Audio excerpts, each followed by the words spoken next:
And hello, everybody. You're very welcome to a new On Location episode with Sean and Marco. And this is just Sean. That's not Marco. That's Mun.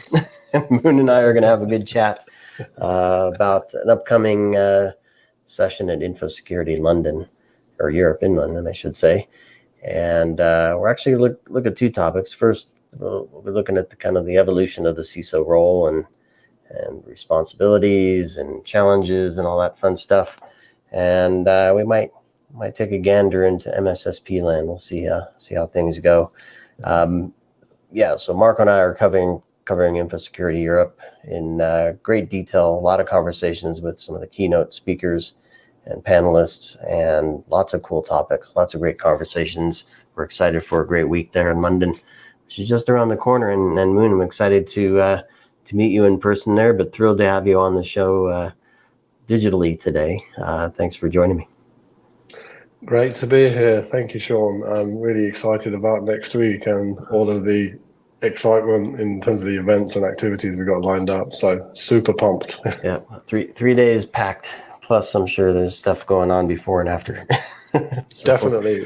There's always a hive of activity either side of it. Definitely. Yep, exactly. So we'll cover the two sessions and kind of what people can expect in those. Before we get there, though, Mun, maybe a few words from you, your current role, what you're up to, and how you got the keynote stage. It's a cool spot to get. Yeah, sure. So I'm presently the outgoing CISO at Trainline. So Trainline is UK and Europe's largest leading independent train and platform company. I've been there for just under 4 years, delivered significant change in that time. I'm a 20 plus years, FTSE 250 CISO. That's kind of like my DNA, and I've earned most of my stripes across, engineering and investment banking, and then more recently in media. So getting to the keynote stage is massive privilege, right? And it comes with a hell of a lot of responsibility and accountability.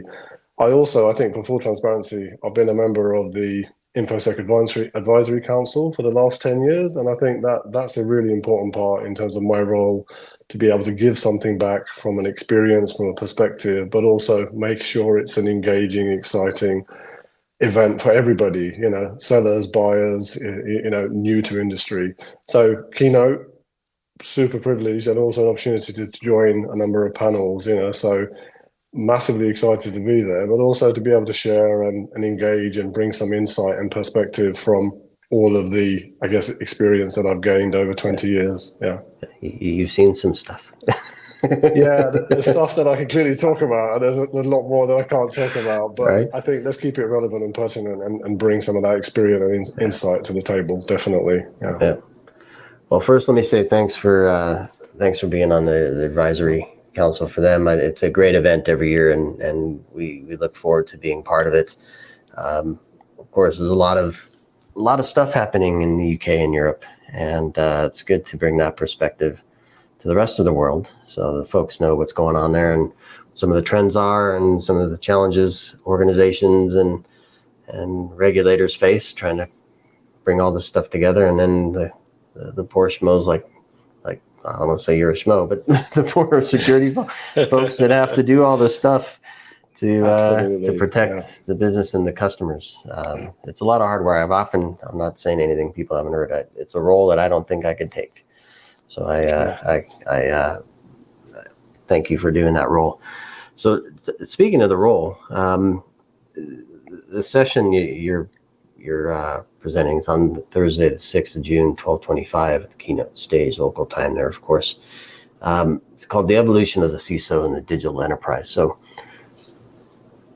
let's start off with that. What's your objective with the session? And then we'll kind of take a dive into the role based on what you say there, in terms of, and maybe we could look at it from the industries you've had experience in, the geo-regional view, perhaps, because I'm sure you talk to folks outside of the UK and Europe. So let's start off with the session, and we'll see where we go from there. Well, what's the main objective with folks that come listen to you? Sure. So I think, for me, honestly, this is a passion of mine. Having had a lot of experience working for some high growth, the biggest brands, internationally throughout the world. When we were penning the agenda for the conference 8 months ago, this was something that I brought to the table. So it was something that I personally thought is going to be hugely relevant. And the idea being, we have so much experience, insight, capability, and perspective, within the council and wider about what is it that we can bring to help shape some of the thinking around today's strategy and approaches that the CISO has in terms of the tools of the trade, what they're dealing with, the changing state of the role. If we think about it, in the last 10, 20 years, there's been so much change around what the CISO does. And you talked about it, Sean. There's been regulatory challenges that we're battling with. There's been commercial, agility that we have to wrestle with. And then we get to a stage where we're dealing with so much constant change, and we have to be ambassadors of that change. So I think for me, simply, it's about a couple of things. It's about saying, it's not just strategy and setting, cultural change programs and, contractual and regulatory, which are all necessary, but it's about bringing to life that actually the human element of the role is just as important as the technical smarts and credibility and tooling that you have to be defenders, of the realm. Yeah. So it's very much around saying, how do you bring some of that change to businesses that are going at such relentless pace today, whether it be through adoption of AI, chat, whatever is current and topical, and then still be ambassadors of good hygiene, risk management cadence, and be the interpretation, of generally what is a dark art to most parts of the business and unfathomable, and get it to a place where people get excited about it and can engage with it, and it makes a difference, right? So that's kind of like really the scene set for it. It's largely not technical. It's a human and emotional, discussion more than anything else. Yeah. So talk to me about community. I know there's a great community that comes to the conference as well. I'm fortunate to get invited to a few CISO community groups where they talk about all kinds of cool stuff, which I'm not going to repeat here. But what it reminds me of when I think about those groups and the conversations they have is kind of the point I made earlier, that there's all this stuff and we can think big about what the right thing to do is, what a nice strategy would be, and then reality strikes, right? How do I implement that technology? Which vendor do I select? Is it going to meet my operating requirements, my risk requirements, my regulatory, and that list goes on and on. Yeah. And pulling a team and then guiding a team to do that successfully with some budget, probably not enough, right? And maybe not enough training for all the folks involved with the new platform you're moving to or whatever it is. It can get really complicated really quickly. And so I think over the years we've seen business models change, business platforms change, security platforms change, threats change, the influx of data and the amount of data we have to use and secure and all that. So how do you, so back to the community part, how do you and your peers collaborate and do you expect to bring some of that experience and knowledge to the session as well? Yeah, definitely. I mean, that's probably the biggest part of the change that I've seen maybe in the last 5-7 years, where you're dealing with such relentless adversary that your common goal is a shared goal. And that shared goal is about not just community in terms of the peers and your contemporaries, but also, the vendors, the suppliers, the third parties that you transact with, that you engage with, that you bring into confidence to be able to help you do what you need to do. So community is a massive part of it. And I think that goes back to my first point, which is this is about a human, this is about a relationship, this is about an emotional connection.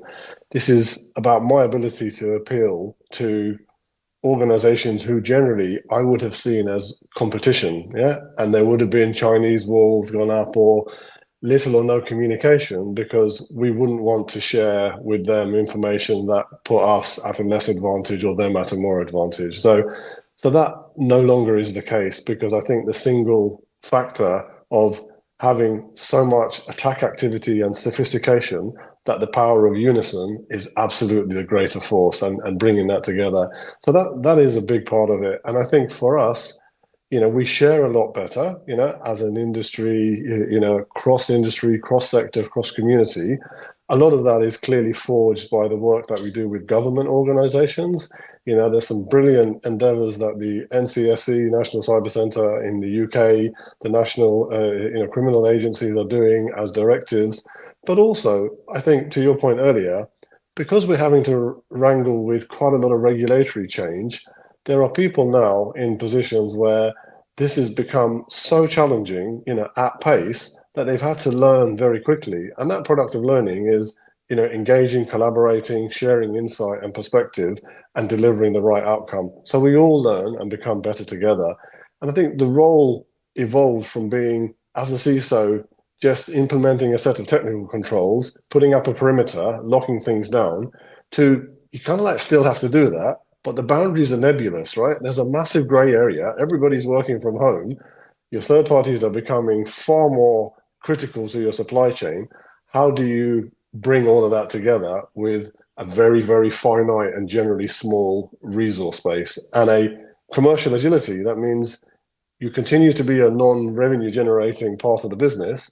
So there's massive focus around what you do and your ability to do more from a lot less.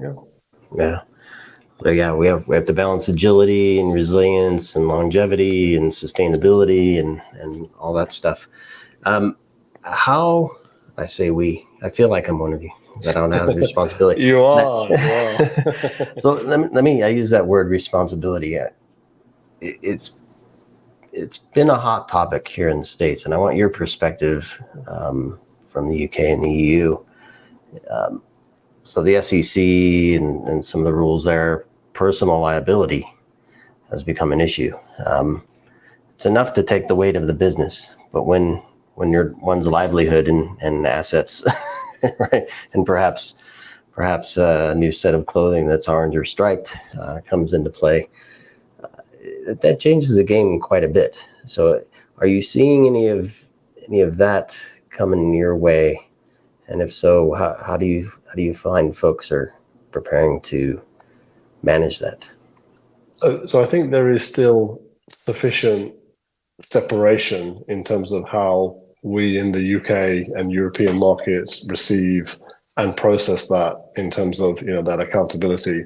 I certainly, in the conversations I have with my peers, with colleagues in the industry, there's a sense of awareness, there's a sense of nervousness, and importantly, heightened awareness across boards, executives and audit committees. So there's nobody that I speak to today that isn't aware of, what is going on internationally and the potential impact of that. How that is then immediately translated into local jurisdiction, it's a little bit more removed, right? So it's a bit of a further strained, estranged, whatever terminology you want to use. So it remains front and center because it is a front and center issue, no question whatsoever. And I mean generally, data security, privacy, landscape, regulatory challenges, doing more from less. But I think the accountability element and the responsibility as it lays, on the feet of the CISO is perhaps not interpreted in the same way locally as it is within, North America and the changes taking place. But that's going to change. I think that will change. I think it's just a matter of time. Yeah. Well, it's evolving, the role. It is. There you are. Yeah. Absolutely. On the fly, it is evolving. Yeah.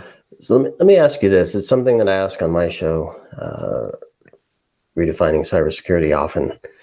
That's not part of the name. Often is not part of the name. But anyway, one of the things I ask is we hear a lot of business transformation, and that comes in the form of increased cloud, use of more data, platform engineering, whatever, pick your favorite thing, whatever is going to help transform, right? Moving to mobile, whatever it is, distributed network, whatever. Has security been left behind in terms of its own transformation? And I'm not talking just about taking on-prem security technologies and move them to the cloud, right? That's to me, that's not a transformation. It's maybe part of one. But has security been left behind, or if it hasn't, can you point to where maybe you've seen some transformation where security programs have been overhauled to really meet the needs of the points we talked about earlier, agility, resilience, and sustainability, and those other things? Yeah, it's a really good question. So I think on the face of it, generally, security is always playing catch up, right, to the organizational change programs and the fabric of industry, right? No question. And again, that's from my experience of working in tier one banking through to, practice, TMT, and now more recently in high frequency, high change business. I think the point of difference in some of the businesses and the state of engagement with security and realizing efficiency is more a product of organizational maturity. And by that, I mean simply, there are different kinds of organizations on a journey from a security transformation, from a change, from modernization, whatever you want to call it. Most businesses now are in a position where security has to be part of that change. It has to be embedded in. So no question whatsoever. We talked about it a few minutes ago in terms of it's top three from a risk, from a concern for any business, for any CEO. It will continue to be that way. What I've seen, and this is where the pivot has come for me, certainly in the last 10 years of working for some high change businesses, is there's a massive focus around embedding security by design into, large business to customer consumer businesses. Yeah. So this is all about, whether it's in-app, customization, in-app, delivering security and trust and privacy by design. That's almost been woven into the fabric of building security, capability. So where previously changes would have been pushed, into production, and security would have been your last consideration because that's generally the impediment. They're the people who are going to drag their heels and stop things going live. Actually, what I've seen over the last 4 years in my current role is we flip that on its head. You've had security and threat modeling and integration by design because you're dealing with engineering teams and developers who are much more savvy and have security, compliance, and privacy almost as part of their DNA, as much as they do around building brilliant code that delight customers. So I think that's been the change, and that's been a psychological, a cultural change, because you've got a new, contingent of engineering and developers that actually do care deeply and passionately about doing the right thing first time and keeping security front and center of mind, because they look at that as a business enabler, as a real change, versus just producing the code at pace and then going into correction mode. That's where I think certainly security has been part of that journey, but it is very much, to what we talked about, Sean, it's an organizational maturity. It's how, as a CISO, you go in and position and vocalize and articulate what that journey of change is versus being prescribed to. Yeah. Yeah. No, great point. And I'm glad you brought that up, because I think, secure by design in the building and in the development and the operations of the organization, for sure. I have a dream that security not only is by design, but does design.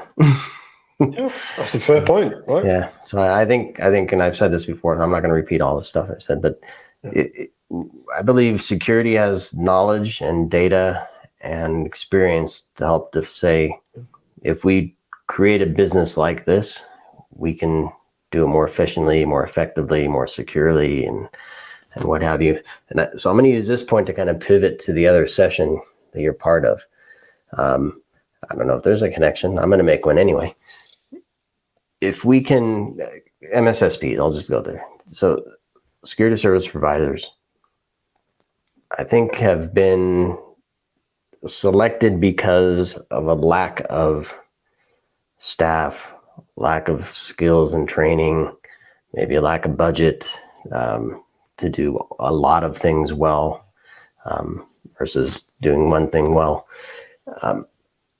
But I think there may be a reason to reevaluate why an MSSP is selected, such that some of the more run-of-the-mill activities can be handled and transformed by an organization that touches many, such that you and your team then can focus on more of the secure by design and also design, right? Do design. Security does design. So your thoughts on that, maybe how that connects to the MSSP session you're holding on Tuesday the 4th. That's staying competitive as an MSSP is the topic of that one. So yeah, I mean, look, great pivot and segue into this. So I think that there's a couple of points there. The world is changing, right? We're dealing with the need for more and more commercial agility, but the requirement to be defensively far more on our A game than we've ever been, right? And simply put, for me, that's about, to your point, there's much more of a hybrid, blended, model in organizations than there's ever been. Traditionally, 20 years ago, you'd push out to an MSSP because you have a set of SLAs, contractual arrangement, job done, you're not going to serve it internally. That's changed, right? And what's changed also is there's a whole array of complex and comprehensive services now being offered by MSSPs, which are generally not consumed by a lot of end user organizations because they're just not desired or relevant. But most end user organizations don't really appreciate the finer detail that's being brought by their MSSP because they are just generally under so much pressure to deliver against the commitments that they have because they haven't perhaps stepped back. And I was having a conversation with a colleague the other day, and they were telling me, actually, we've got so much contractual, organizational malaise that we don't even really understand the provisions within the SLAs and the contracts that we have. So there's kind of like what we're dealing with here. And I think the other perspective for us is vendors, MSSPs, value-added resellers are almost blending into one entity now. You're moving away from a pure play MSSP into responding to changing customer needs and demands. And those are the lens of commercial agility, pragmatism, and just being able to deliver at pace at the change of the business. So I think that's a little bit of a teaser of what we'll talk through. We've got some, pretty strong, conversations, but also some controversial perspectives to talk through what the future might look like from an MSSP and where and how we can bring some of that insight and engagement to make it realistic for users, for people who are engaging. Definitely. Yeah. Yeah, because I see a lot of opportunity for innovation. I know VARs and VADs and managed service providers either offer a bunch of stuff and say go for it, or wrap some service around it, maybe build some connecting technology. Some do it more than others. But I think we see so many vendors, right? And so many different environments that it's hard to abstract them all, right, in a meaningful way. And so I think, and specifically with the MSSPs, I think I'm a huge fan of platform engineering. I think I mentioned that earlier, where if you can build a base where you can take the two sides of that base and really dive deep into the organization and map directly to what their challenges are, requirements are, and then also support the nice complex ecosystem of stuff, right? to thwart against and manage all the incidents that come from the attackers. So I don't know if you're going to get in there, what kind of conversation we'll get into in that panel, but we've been looking at service innovation, tech innovation, operations, and what are some of the things you plan to talk about? Yeah, definitely all of the above and more. We myself and a colleague who's one of the panelists from the MSP side will bring a wealth of that insight and perspective, to say, look, what's purposeful and impactful today, but actually what does the future hold, from changing ways of working, development, evolution, technology, and clearly, the presence and eminence of, chat and AI and, natural language and evolution. So I think that innovation piece is going to be core, but it would also be just keeping a firm handle on what we're dealing with today, which is quite a lot of complexity and change. I think making it hugely relevant. Yeah. And I'll connect it back to the CISO, right? Who ultimately still owns this stuff. Definitely. and that role is evolving alongside it. Well, Mun, clearly, I think we kind of touched on this before we started recording. We could talk for hours. You'll fall asleep. I'll keep going. But we won't do that to folks. Instead, we'll invite them to join you for both of your sessions. First is Thursday, June 4th, 13:30, so 12:30 there, local time. That's the staying competitive as an MSSP in an evolving cybersecurity landscape. And then on Thursday the 6th, that's 12:25 local time, keynote stage there, the evolution of the CISO and the digital enterprise. 2 great sessions from you, Mun. I think we teased both of them out quite well, if I do say so myself. And I'm excited to meet you there in London. Great. And the rest of the team, and maybe even some of the other advisors to get their perspective on how these conversations come together. It's always a great event. So thank you for your time today, Mun. Thank you. Nice to talk to you. Yep, likewise. And thanks everybody for listening and watching. And please do stay tuned. We have, I think, a few more episodes coming to you prior to the event. And Marco and I have a ton of stuff planned for the week of. So at the booths out near the river, all over London, you'll see us roaming around. So thanks everybody for listening, watching. See you all next week. Thanks, man.